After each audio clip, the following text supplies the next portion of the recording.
Let's dive into the discussions shaping the nation. Across this country, families are exhausted, battling not for something extraordinary, but for something fundamental, an assessment of need. It's supposed to be a gateway to support. In practice, it's a locked door.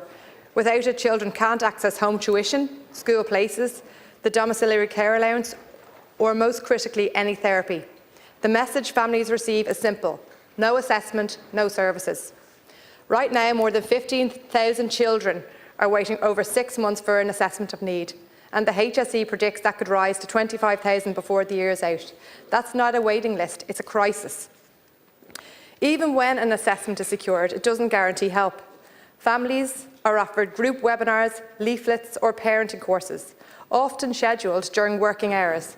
That's not meaningful support, that's window dressing. Some families, like my own, are forced to go private.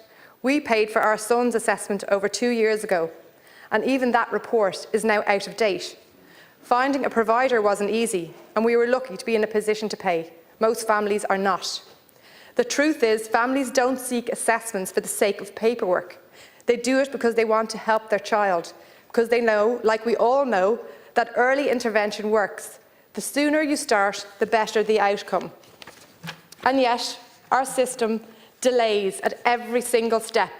It frustrates, it withholds, and in doing so, it lets children fall behind, and sometimes permanently. I want to acknowledge my good friend Catherine Ardagh, an amazing autism advocate who begins her 50-hour sit-out outside Leinster House with her father, Mark. Cara has done more to shine a light on these failings than many adults in public life. She is a teenager and already showing extraordinary courage and leadership. One development minister I do welcome is the pilot programme that has placed therapists back in a small number of schools. It's definitely a step in the right direction, but we need to go further. I understand 39 placements were on offer, and the amount of therapists who subscribed to seek a place was overwhelming, and it shows just where therapists want to work. We need therapists restored to all our special schools and all special classes within mainstream schools, because that's where children are. That's where the support should be. The progressing disability model removed therapists from schools, fragmented the system, and made it harder for children to receive the care where they learn. The results: families are exhausted, staff are demoralised, vacancy rates in CDNTs are over 22% nationally, higher in areas like my own in CHO7 in Dublin South Central. We've built a system that even therapists no longer want to work in. That tells you everything you need to know. We need action. We need access to assessments that don't require going private, a statutory right to therapy following a diagnosis, therapists based in schools and special schools, and a full review of the progressing disability model, and a real workforce plan to recruit and retain skilled professionals.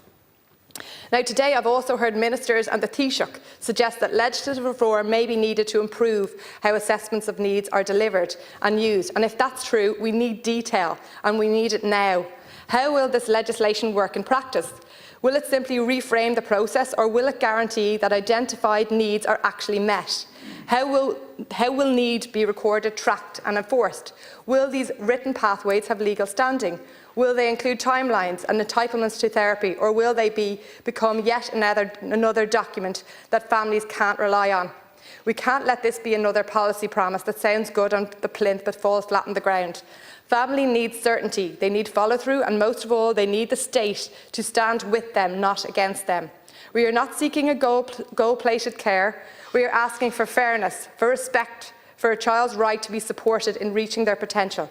And Cara should not have to sit out in the cold to get that message across to us. But while she does, we should listen and we should act. Gur Magat.